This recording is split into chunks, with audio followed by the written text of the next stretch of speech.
It's Tuesday, January 5th, 2016, and here are the stories we're covering this week. Perhaps unsurprisingly, Facebook's free internet service has come under fire, and Mark Zuckerberg isn't happy about it. 10% of web access to Google services are done through IPv6 connections, marking a milestone in the migration from IPv4. You might be surprised to learn who the #1 country is that's making the switch. And I'll give you a hint, not the US. If you think you're going to add a VR headset to your gaming rig this year, NVIDIA claims that less than 1% of PCs can actually run virtual reality. And Google's Project Sunroof tells homeowners if solar panels are cost-effective. Also, there's new research into biological 3D printing, which may lead to body parts being printed and grown from human cells in only a couple of months, which is totally awesome. And the U.S. military has shelved Google's robo-dog plans because Spot's just too darn loud. These stories are coming right up, so don't go anywhere. You've got mad skills, now hone them. Learn new skills or improve your existing ones with online video tutorials and training from lynda.com through our special link at cat5.tv/lynda. Learn software, technology, creative, and business skills you can use today to help you achieve your professional goals. Join today and start learning. We'll give you this chance to try it absolutely free with unlimited access to all of the courses. Sign up now for free, cat5.tv/lynda. I'm Jeff Weston. Here are the top stories from the Category 5.tv newsroom. Mark Zuckerberg is feeling the force of critics who believe his effort to provide Indians with free access to a limited number of internet services hurts India's democracy and violates net neutrality. Try saying that 10 times real fast. In an unusually pugnacious appeal in the mass circulation times of India, the Facebook founder forcefully defended introducing his free basic service, a set of basic internet services for education, healthcare, jobs, and communication that people can use without paying for data. Sorry, India, Farmville is not included in that.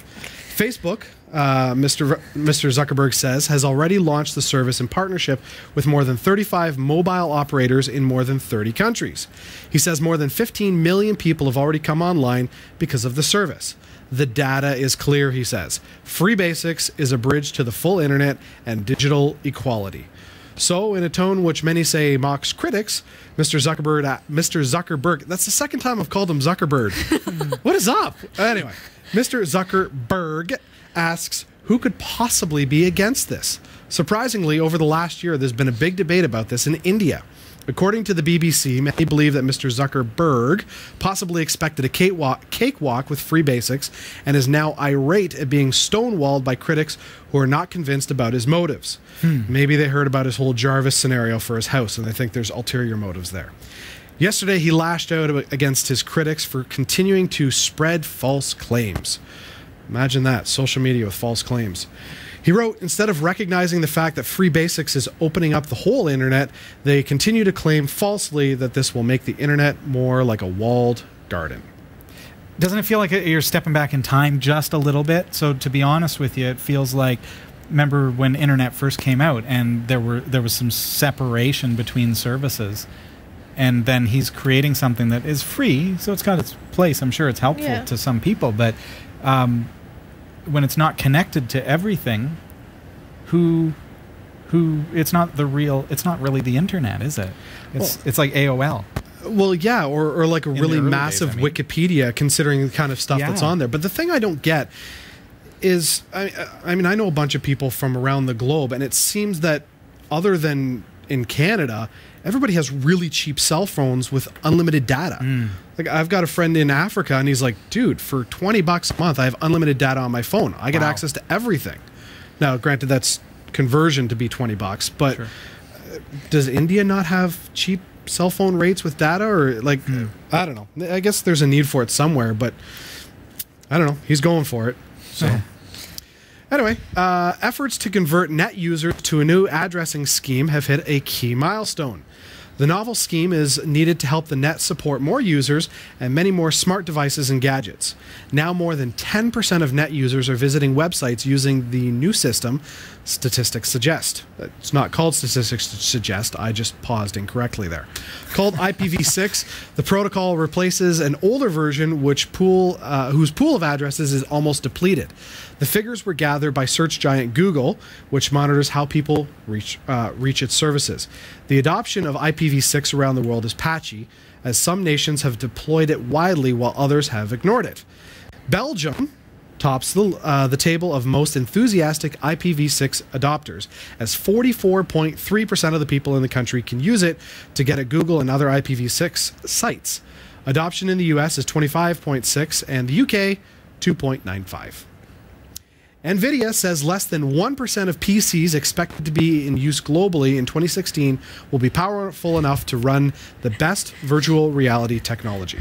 It's estimated just 13 million would have the required graphics capabilities in 2016, raising to 100 million by 2020. Which may not be exactly as shown. That's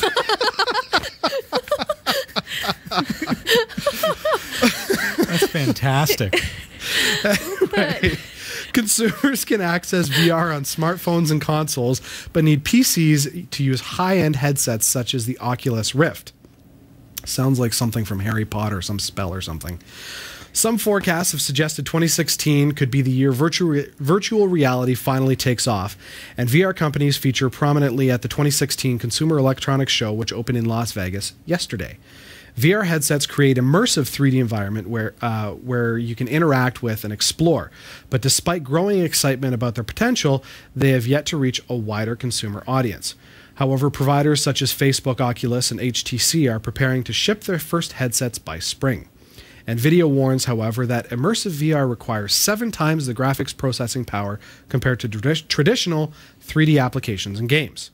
So if you plan to add a VR headset to your gaming rig, pay special attention to the specs of your hardware. You may need to upgrade your graphics card or other peripherals to achieve silky smooth gameplay. What would be the purpose of such crazy VR if you have to spend that kind of money? Fun. Fun. Games, all right, that movies. just sums it up right there. Think about having a headset and in front of you is a 100-inch TV, but meanwhile it doesn't exist.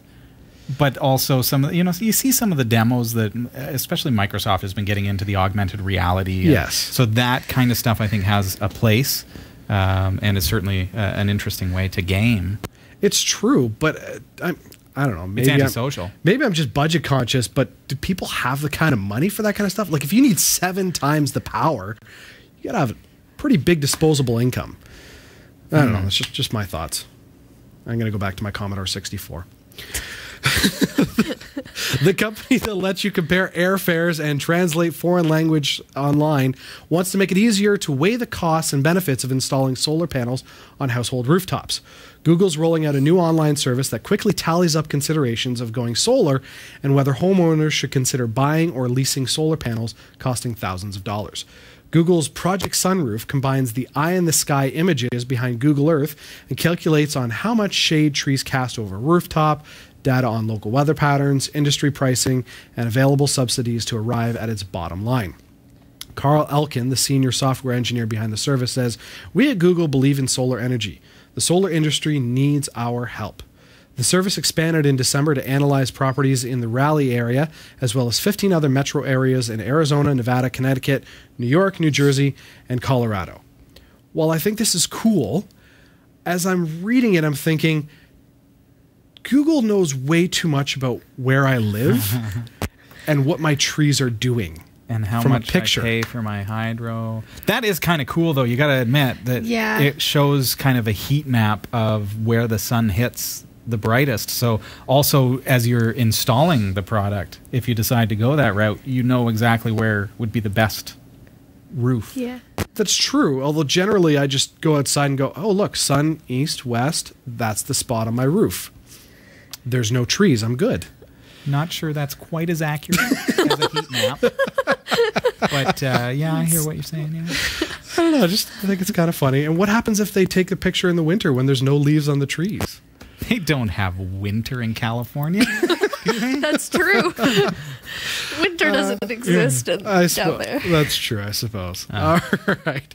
Patients needing surgery to reconstruct body parts such as noses and ears could soon have treatment using cartilage, which has been grown in a lab. The process involves growing someone's cells in an incubator and then mixing them with a liquid which is 3D printed into the jelly-like shape needed. Wow. It's then put back in an incubator to grow again until it's ready. Researchers in Swansea hope to be among the first in the world to start using it on humans within 3 years. The researchers say we're trying to print biological structures using human cells and provide the right environment and the right timing so it can grow into tissue that we can eventually put into a human. It would be able to reconstruct lost body parts such as a part of the nose or the ear, and ultimately large body parts including bone, muscle, and vessels. The team of surgeons are working with scientists and engineers who have built a 3D printer specifically for this work. And I'm thinking Fifth Element. Is that the one where they rebuild bones? I don't know, but I think it's super cool. It's very cool. I can't believe it's only 3 years off. I know. And we still haven't figured out the flying DeLorean. Or lightsabers. Although We're working on it. My next thing is that we could create the Vision from Avengers. Like, that could be, like, down the road. Eventually, we could create an entire human. That's what we're working on? Well, that's what it could become, because they're making, you know, they're basically making everything. It could become, they could make, like, another human. And here we have Kelsey trying to make humans obsolete. Yes. Wonderful. Next thing you know, we're going to have an episode on a Raspberry Pi human. Ooh, we're going to build our own human today, folks. We got a 3D printer and a Raspberry Pi. It's all you need to build another Kelsey. The U.S. Speaking of replacements, the U.S. Army says that it's mothballed plans to deploy a robot developed in conjunction with Google because it's too loud. We're talking about Spot, the legged squad support system referred to by some as the big dog. It's capable of carrying 400 pounds, or for those of you that like kilograms, 181.4 kilos of equipment over rugged terrain. But the U.S. Marines now say its petrol-powered engine is too noisy for them to use in battle. The LS-3 was developed by Boston Dynamics, a robotics firm acquired by Google in 2013. The robot can follow troops on foot through rugged terrain carrying their gear. It can also interpret verbal and visual commands. However, after a major field trial in 2014, flaws in the robot also became apparent.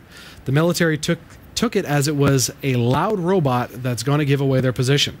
The machine, which has a gas-powered engine, is said to emit a lawnmower-like noise that would be unviable in combat situations. It's also difficult to repair, making it less than ideal for field use. Google has said as far back as 2013 that it planned to move away from its military contracts, which it inherited as part of its acquisition of the company. So big thanks to Roy W. Nash and our community of viewers for submitting stories to us. If you found a news story you'd like to send, email it to newsroom@category5.tv. For all your tech news with a slight Linux bias, visit the category5.tv newsroom at newsroom.category5.tv. For the category5.tv newsroom, I'm Jeff Weston.